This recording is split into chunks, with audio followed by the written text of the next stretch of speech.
તો આ તરફ ભરૂચના અંકલેશ્વરમાં ટ્રાફિકને નડતરરૂપ દબાણો હટાવવામાં આવ્યા। શાકભાજી સહિતનો વેપાર કરતા ફેરિયાઓ સામે કાર્યવાહી હાથ ધરવામાં આવી।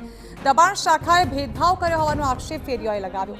ફેરિયાઓએ પાલિકા કચેરીએ હંગામો મચાવ્યો છે। ફેરિયાઓ સૂચનાઓની અનદેખી કરતા હોવાનો પાલિકાએ દાવો કર્યો।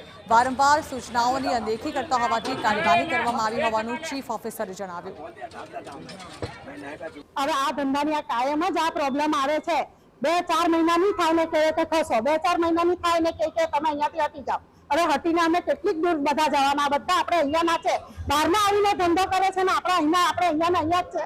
પછી ઘડી ઘડી ખસાડે છે, બધા કેટલાની શાકભાજી આમ તેમ થાય, બધું ફ્રૂટ ભરેલું આમ તેમ થઈ જાય છે। સર તો હવે કાં કરીએ અમે ધંધો? બોલો તમે કે એવી રીતના અમે કરીએ, હવે તમે અમને કઈ બી ડિસિઝન આપો। અવારનવાર આજે ટોપલાવાળા શાકભાજીવાળા બહાર બેસે છે અને અમારા દ્વારા પણ 7 થી 8 વાર અંદર બેસવા માટે રિક્વેસ્ટ કરવામાં આવેલી હતી, છતાં પણ એમાં કંઈ સુધારો ન થતા હવે પોલીસ તંત્ર અને નગરપાલિકા દ્વારા ત્યાં કાયમી દબાણ હટાવવા માટેની કાર્યવાહી કરવામાં આવે છે।